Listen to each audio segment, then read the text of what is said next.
नमस्कार. MB news म्हणजे महाराष्ट्रातील बातमीपत्रामध्ये आपले स्वागत आहे. बातमी बघण्यापूर्वी आमच्याला लाईक आणि सबस्क्राईब करायला विसरू नका. तर बघूया आजची विशेष बातमी. मराठा आंदोलक मनोज जरांगे पाटील हे काल मराठा समाजाची बैठक घेत असतानाच राज्याचे उपमुख्यमंत्री देवेंद्र फडणवीस यांच्यावर जाहीर टीका करून देवेंद्र फडणवीस यांच्या सागर बंगल्याकडे निघाले होते. या दरम्यान त्यांच्या रात्री 12:30 वाजता पोलिसांनी भांबेरी या गावामध्ये थांबून पुढे जाण्यास मनाई केली होती व त्याच पार्श्वभूमीवर पुन्हा जरांगे पाटील आज दिनांक 26 फेब्रुवारी 2024 रोजी सकाळी अंतरवाडी येथे उपोषणस्थळी दाखल झाले आहे. या दरम्यान त्यांची डॉक्टरांच्या टीमकडून आरोग्य तपासणी करण्यात आली आहे. ब्युरो रिपोर्ट MB न्यूज महाराष्ट्राची बातमीपत्र जालना. आलोच ना तुमच्या शब्दावर.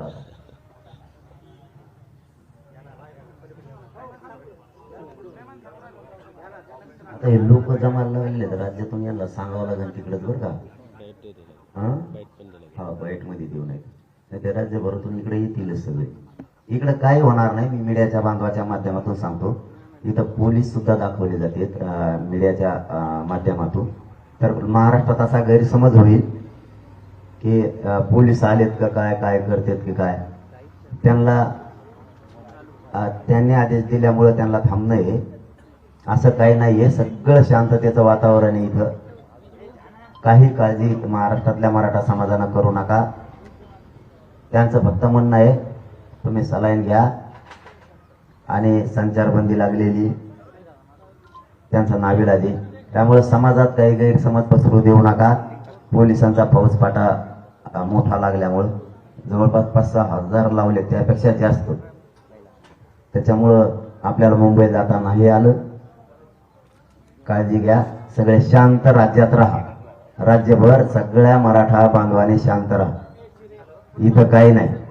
ते फक्त आलेत थांबलेत. पुन्हा ते तशी काय म्हणतात ना त्याला पुनरावृत्ती पहिल्यासारखी करणार नाहीत. महाराष्ट्राने हे समजून घ्या. एकदा अंतराळी झालेले पुन्हा ते शक्य नाही. आणि ते जर त्यांनी केलं तर त्याला नाविलाज. त्यामुळे ते करणार नाही. ते आले फक्त इथपर्यंत आले.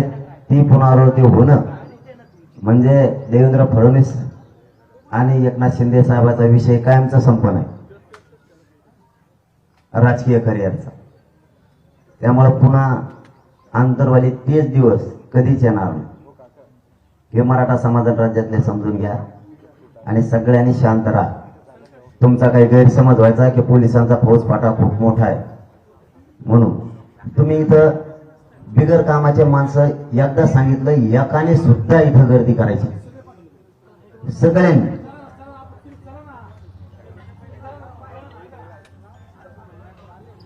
तुम्हाला आपण आपल्या गावाकडे जायचं सांगितलं एकाने सुद्धा थांबू नका. फक्त 4-5 लोक थांबा आजचे दिवस.